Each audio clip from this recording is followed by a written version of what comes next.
नमस्ते, मैं एडवोकेट पूजा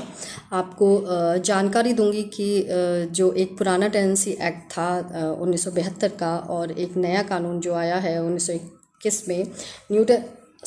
tenancy act के अनुसार, उन दोनों में आपके लिए क्या डिफरेंस होगा, तो आप जान पाएंगे इजीली कि आपके लिए क्या बेनिफिशियल हुआ है।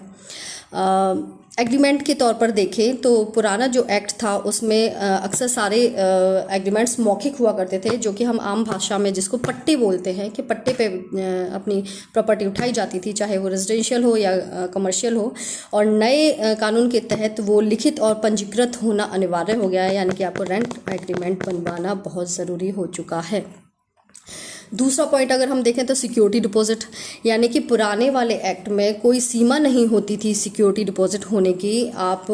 मकान मालिक अपनी मनमानी के ढंग से किराएदार से कितने भी महीने की सिक्योरिटी डिपॉजिट करवा लेता था, लेकिन नए कानून के तहत 2021 न्यू टेनेंसी के अकॉर्डिंग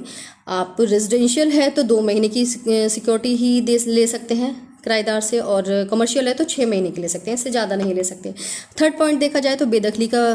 जो प्रभाव है, बेदखली प्रक्रिया है, वो पुराने एक्ट के तहत 1972 का जो एक्ट था उसके तहत जटिल और बहुत लंबी हुआ करती थी, वो कितने भी समय तक खिंचती थी। और नए एक्ट 2021 के तहत देखा जाए तो ये बिल्कुल ही स्पष्ट और न्यायिक है, और 60 दिनों के अंदर ट्राइब्यूनल और रेंट कंट्रोल कोर्ट को मैंडेटरी हो जाता है कि इस पर फैसला सुनाना ही पड़ेगा। नेक्स्ट हम पॉइंट देखें तो विवाद निवारण, यानी कि पिछला जो पुराना एक्ट था 1972 का, वो सामान्य सिविल कोर्ट में दायर किया जाता था, लेकिन अब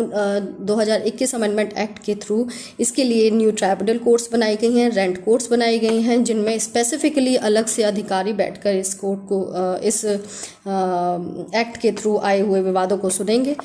जिसमें आपको एक ट्रांसपेरेंसी,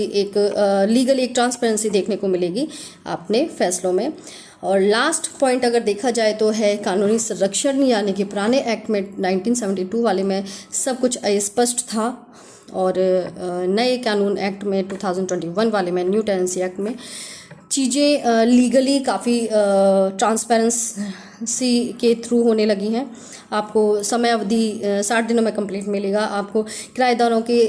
अलग से सारे point two point beneficial rights आपको दिए गए हैं, समझाए गए हैं। उन्हीं के थ्रू आप किराएदार को बेदखल कर सकते हैं, या किराएदार से के साथ मकान मालिक अपनी कोई मनमानी नहीं चला सकते हैं।